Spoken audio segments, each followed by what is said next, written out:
Chapter 4, from 1803 to 1824, Section 2.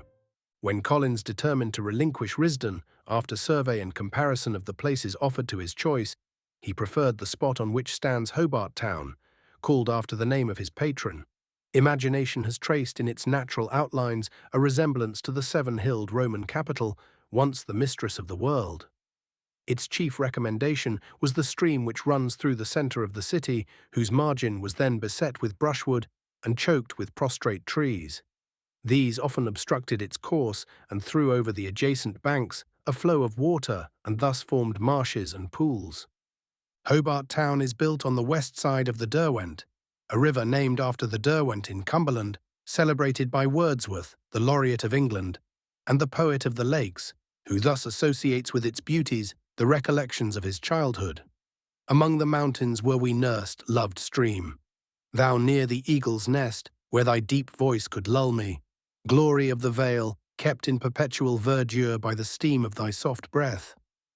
The county, including at first half the island, was called after the same nobleman who was then Lord Buckinghamshire. The northern settlement, formed by Colonel Patterson, was seated on the western arm of the Tamar and called Yorktown. In describing the site, the difficulty of obtaining water is noticed by Flinders, but by Dr. Bass, the adjacent land was represented as adapted for both agriculture and pasture. He added, if it should be ever proposed to make a settlement, this part seems to merit particular attention.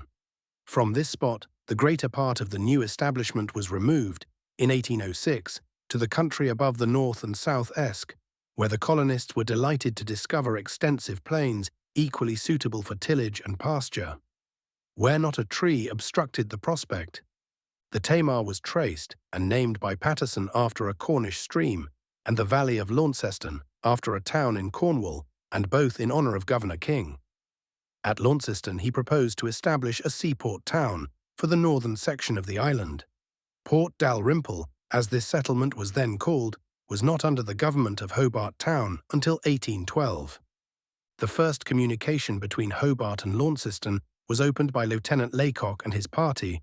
They were 9 days in the journey, and their unexpected appearance excited great astonishment at Hobart. A loaded cart was subsequently sent to Launceston and passed over the country without falling a single tree. The first Tasmanian house stood on land adjoining the Macquarie Hotel. It was built by Lieutenant E. Lord of Wattle and Dab. Its windows, like the portholes of a vessel. That it was the first constituted its chief claim to distinction. It was considered as an achievement of civilization, a trophy gained upon the wilderness. All were not so well lodged, yet such houses are soon reared. Posts, joined by wall plates fixed in the ground, woven with wattle rods, plastered with mingled clay, sand and wiry short grass, and whitened. A grass-thatched roof, a chimney of turf piled on stone, a door and a window. The cottage is finished. The removal of the settlers from Norfolk Island, colonized in 1788, was the next most important event. On his return to Great Britain, Collins visited that place in company with Hunter, the late governor-in-chief. On the whole, he represented Norfolk Island as by no means promising to repay the annual cost, and it was resolved to abandon it. In 1803, directions were issued by Lord Buckinghamshire, Lord Hobart. The opposition of the settlers and the fear of famine for some time occasioned delay. In 1805, only 4 free settlers had removed. The order was renewed in 1808 by Mr. Wyndham, then Secretary of State, and Captain Bligh directed Captain Piper to compel the colonists to evacuate the island, and even to shoot anyone who might retreat to the woods to avoid embarkation. They were conveyed to this island chiefly in the Estramina, city of Edinburgh and Sydney. 254 arrived on the 5th of October, 1808. Norfolk Island, so celebrated for its genial climate and unusual fruitfulness, is of volcanic origin and contains about 1,400 acres. It lies on the 29th parallel, north of New Zealand. It is 990 miles from Port Jackson, 1,300 miles from the Derwent, and until seen by Captain Cook, was probably never visited by man. Norfolk Island has 28 miles of seashore. Its greatest elevation is Mount Pitt. It is a succession of hills and valleys. Its lofty cliffs, which breast the ocean, are crowned by the elegant white wood and the gigantic pine. The wild jasmine and convolvuli, which reach from tree to tree, form bowers and walks of exquisite beauty.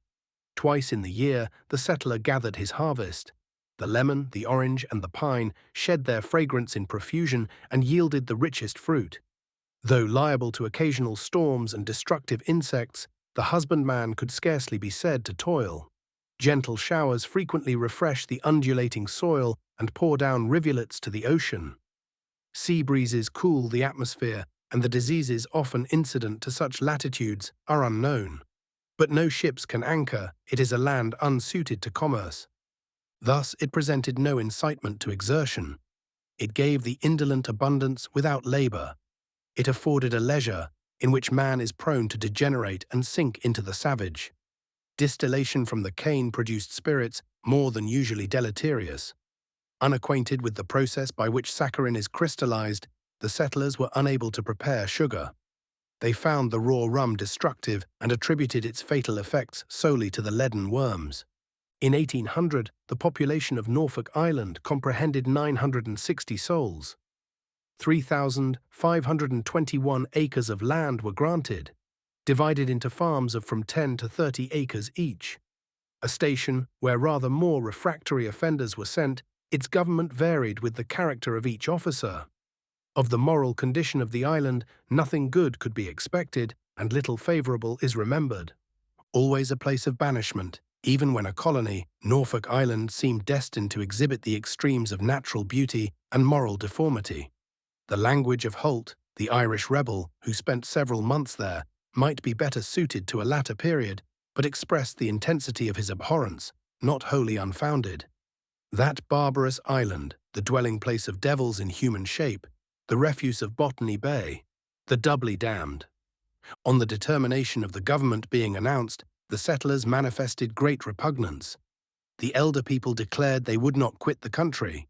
It was, however, the decree of an irresistible will. The inhabitants were offered a settlement in Van Diemen's Land or New South Wales. Mostly, they chose this country. They received from the government whatever would contribute towards reconciling them to the change. Vessels were provided for their removal, their possession in land was doubled, and it was freed from all conditions and reservations. They received cattle on loan, and they were rationed as new settlers from the public stores. That the change was beneficial to the rising generation can hardly be doubted, but the effect on the parents was generally painful.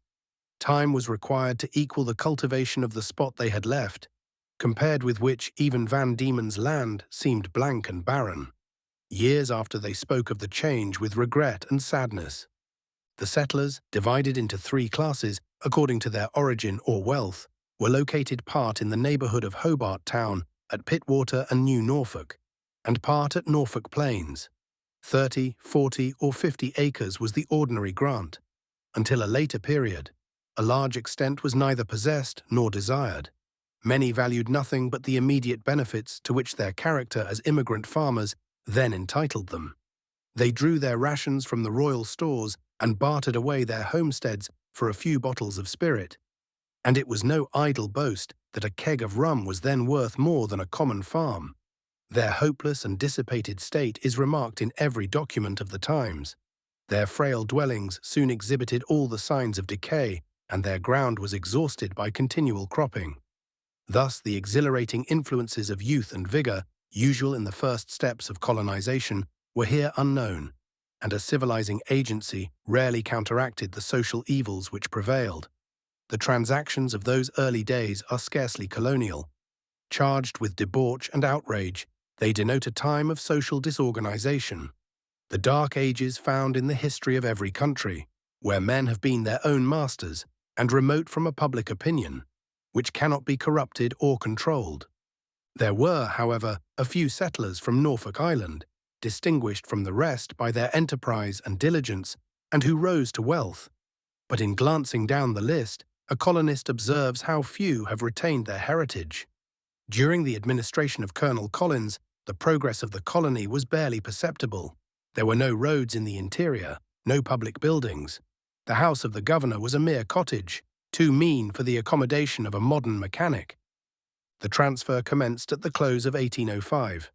The Sydney Captain Forrest was employed to convey to the Derwent a party of the settlers and the stock belonging to the Governor-in-Chief. This was purchased by Mr. George Guest, who sold the sheep at £5 per head and was repaid in cattle. In the Sydney, Joseph Holt, now discharged from restraint, visited Van Diemen's Land and contributed to its welfare by his agricultural and pastoral experience. He found Collins still living in a tent. A few acres of land had been cultivated at Newtown by convicts in charge of Clark, the superintendent. Cattle had arrived from Bengal and sheep from Port Jackson, but the progress of the settlement had hitherto been slow. In New South Wales, gangs of men stripped to the waist laboured together and were exposed to rigorous discipline common to slaves. These methods of tillage were introduced into Van Diemen's Land, where as yet there were no fields prepared for the plough, nor beast of draught to facilitate human toil. The chief overseers were not skilled in cultivation. One had been a shoemaker, the other a tailor.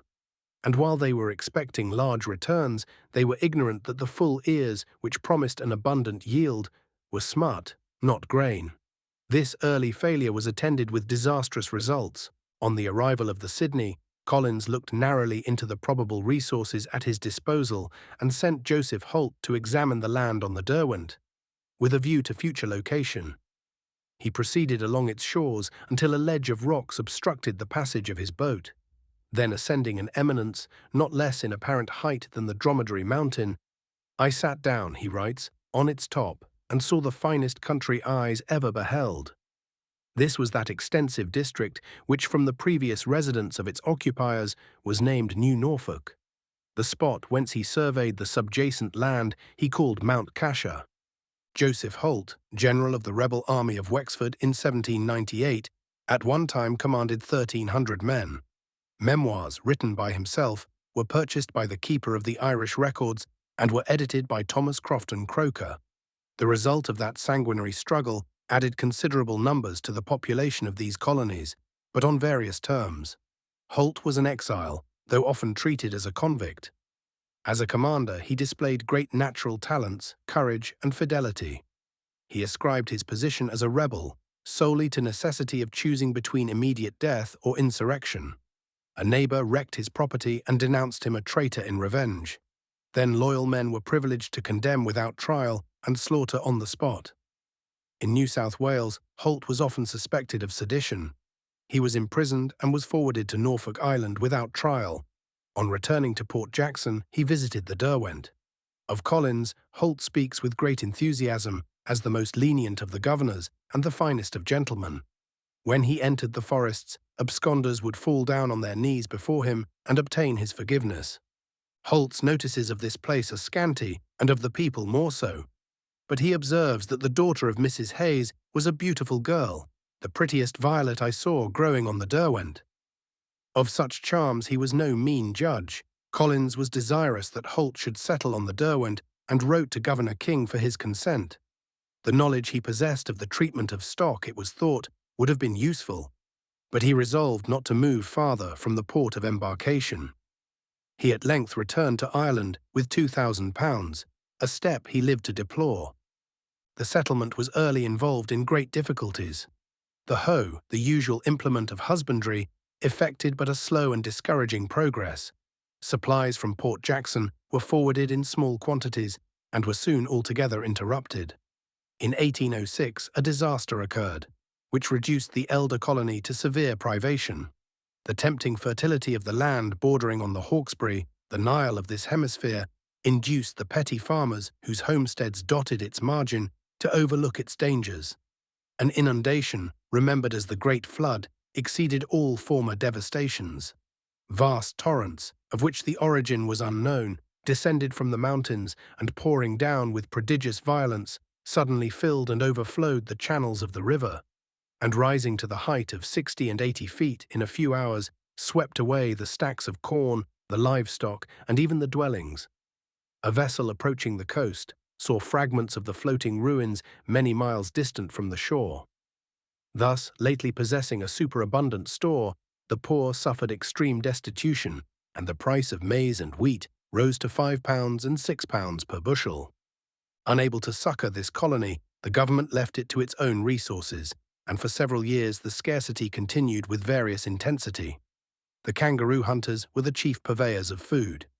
The officers allowed servants, sent them to the woods, and sold their spoil to government. Considerable profits were made by the more successful. The commissariat allowed 1 shilling 6 pence per pound, and the foundation of some fortunes were laid by persons whose servants were faithful and expert. A marine, assisted by 2 convicts, delivered to the king's stores 100 pounds of kangaroo per month, and continued in this occupation for several years. A few coarse biscuits were distributed while they lasted, but the substitute for bread was the dried and pounded flesh of kangaroo. The government, unable to feed, could no longer task the prisoners. To lessen the pressure, they were sometimes permitted to disperse in search of subsistence, and thus laid the foundation of those lawless habits which afterwards brought the colony to the verge of ruin. The Sydney had been chartered to India for wheat, but was lost, and the colony disappointed of the expected relief. When this calamity became known, a second effort was made. Colonel Patterson, while acting governor of New South Wales, contracted with Captain Bunker of the Venus to bring a cargo of wheat from Bengal. It was not until 1810 that she anchored in the Derwent. The dread of famine was removed, and wheat was now valued at 1–2 shillings a bushel. The change of seed enabled the farmers to clear their ground of that mixed and inferior grain which had disappointed all attempts at agricultural independence. When at Bengal, the captain of the Venus received from the governor 2 prisoners, supposed to be castaways from a vessel seized at Port Jackson. Stewart, formerly a lieutenant in the Navy, secretly contrived a plan to take the Harrington, a vessel richly laden and provisioned for a long voyage. The wind blew fair as she lay in Sydney harbour, a tempting prize. Embracing the favourable moment, Stewart called together several companions whom he could trust, and submitted his project, at the instant proper for its execution, the first successfully attempted by prisoners. Thus, before suspicion was awakened, he had seized a boat, hurried on board, mastered the crew, and was scudding before the breeze.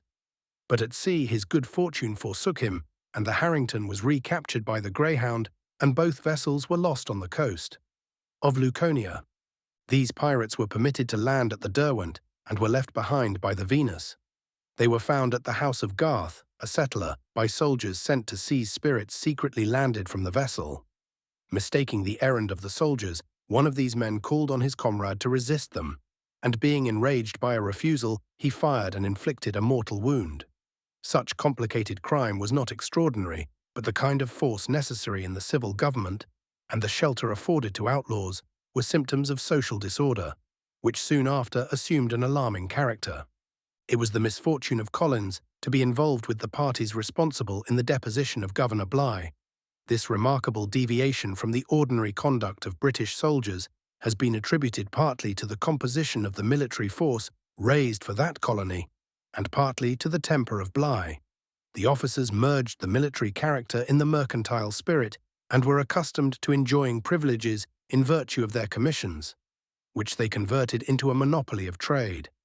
The distance of New South Wales from the centre of commerce induced the Crown to provide for the settlers the miscellaneous articles which are usually kept only by the shopkeepers. At Port Jackson, there were public magazines stored with every requisite for domestic use, such as potter's ware, utensils for the kitchen, and the implements of farming. These were issued at stated prices, rather less than such commodities cost in Europe, but to prevent them becoming the objects of speculation, an official order for every issue specifying the article was necessary. Such methods of distribution gave, notwithstanding, ample room for partiality and corruption. On the arrival of Bligh, he found the improvident settlers, discontented and poor, completely in the hands of the martial dealers. Perhaps, from a love of justice, he attempted to rescue them from the grasp of these intermediate agents, who bought their produce at a narrow price and gave them in exchange goods bearing an enormous percentage. Bligh permitted the farmers to draw from the public magazine whatever was necessary for private use, and took their engagement to deliver their grain to the stores at the close of the harvest. This interruption to the customary dealings of the officers naturally provoked them. Bligh reciprocated their aversion and resented their disrespect. It is indeed stated by Wentworth that this unfortunate officer renewed in New South Wales the same tyranny which it is alleged had driven seamen of the Bounty to mutiny, that his disposition was brutal, and that he refined on the modes of inflicting torture. Bligh was arrested on the 26th of January 1808. A complicated quarrel with Mr. MacArthur, formerly paymaster of the New South Wales Corps, arising out of mercantile transactions, was the occasion of the military insurrection. Having refused to attend a summons, MacArthur was apprehended on a warrant and committed for trial. He was charged with an intention to stir up the people of the colony to hatred of the governor and of government. Words of ominous import when read in the light of colonial history. Except the president of the court, the officers were more favourable to the accused than to the governor, and regarded him as the victim of a common cause. In his address to the court, Mr. MacArthur objected to the judge-advocate as a person disreputable in character and actuated by feelings of hostility against himself. That functionary then threatened to commit MacArthur for contempt. Captain Anthony Fenn Kemp interposed, with a threat to commit the judge-advocate himself, who, seeing among the spectators many soldiers wearing sidearms and fearing for his personal safety, left the bench. MacArthur again appealed to his military brethren to preserve him from the ruffian constabulary. They immediately ordered the soldiers present to protect him against the peace officers. This interference was represented as an illegal rescue. MacArthur, however, surrendered to the provost-marshal and was lodged in jail.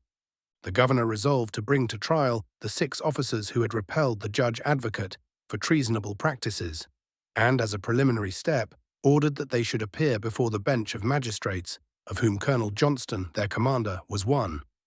It was now supposed that Bligh intended to constitute a novel court of criminal jurisdiction, and that he had resolved to carry to the last extremes the hostility he had declared. Colonel Launceston, as a measure of self-defence, was induced to march his regiment to Government House and place His Excellency under arrest, demanding his sword and his commission as governor. This transaction throughout caused a very strong sensation, both in the colony and at home. Opinions widely differ respecting its origin and its necessity. That it was illegal, it may be presumed, no one will deny that it was wanton, is not so indisputable. The unfortunate termination of Bligh's first expedition to Tahiti, the imputations of harshness and cruelty forever fastened to his name, and the disreputable agents he sometimes employed in his service, made the position of the officers extremely anxious, if not insecure. Bligh had become popular with the expiry settlers, who reckoned a long arrear of vengeance to their military taskmasters, and who, with the law on their side, or encouragement from the governor, might have been expected to show no mercy. Had Bligh escaped to the interior, the personal safety of the officers might have been perilled. The settlers, led on by the undoubted representative of the Crown, would have been able to justify any step necessary for the recovery of his authority, and at whatever sacrifice of life. Bligh was permitted to embark on board the Porpoise, to proceed forthwith to Great Britain, engaging not to communicate with any intermediate British colony. He bound himself upon his honour as an officer and a gentleman to attempt nothing to the disturbance of the existing government, pending the reference to Downing Street. This agreement he made with Colonel Patterson, who had no part in the revolt. When upon the quarter-deck of the Porpoise, he repudiated these engagements and ordered Lieutenant Kent, then in command, to batter down Sydney and to restore his authority by force, a task he declined. He, however, sailed for the Derwent, where his vessel was still lying, when, unknown to him, Macquarie arrived in New South Wales. Bligh had dispatched information of the insurrection at the earliest opportunity, and the ministers lost no time in forwarding new troops. The ships approached the harbour, prepared to pour in a broadside, but the government was instantly delivered up to the newly appointed head by Colonel Patterson, the officer in command. The greater part of his official acts were prudently confirmed by Governor Macquarie, although the gifts and appointments of the interim government were declared null and void. When Bligh arrived at Hobart Town, he was received by Collins with the respect due to his station. He was, however, soon followed by dispatches, which informed the Lieutenant Governor of the movements at Sydney.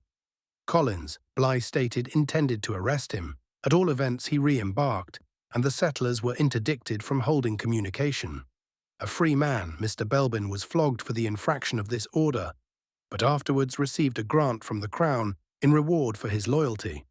Mr. George Guest espoused the same side. The vessel was ill-provisioned, and he secretly drove down his cattle to the beach, where some were slaughtered for the use of the porpoise.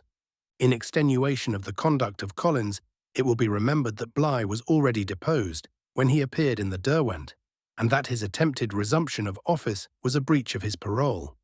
The impression prevailed that Bligh, if restored, would exact sanguinary vengeance.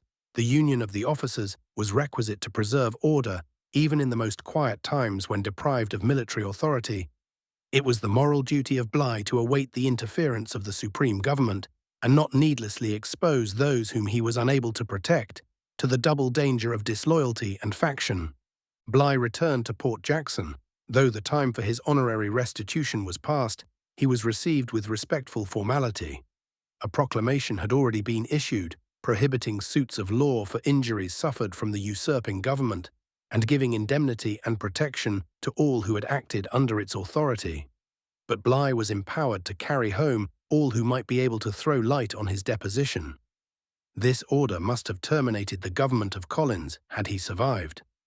Colonel Johnstone was tried and cashiered, but permitted to sell his commission, and the mildness of his sentence was attributed by the Crown to the extraordinary circumstance of the case. This was the last important occurrence in the eventful life of Collins. He died on the 24th of March, 1810, in the 56th year of his age, having held the administration 6 years and 36 days. His death was sudden. Except a slight cold, there was little warning of its approach. He died whilst sitting in his chair and conversing with his attendant. His funeral was celebrated with all the pomp the colony could command, and 600 persons were present. The share he accepted in the responsibility of the deposition of Bligh disturbed his tranquillity, and it was thought hastened his end. In 1810, Collins attempted to establish a newspaper, the Derwent Star and Van Diemen's Land Intelligencer. Though but a quarto leaf, with broad margin and all the contrivances which dilate the substance of a journal, it was much too large for the settlement, where often there was nothing to sell, where a birth or marriage was published sooner than a paragraph could be printed, where a taste for general literature had no existence, and politics were excluded. The chief contents were droll anecdotes and odd exploits.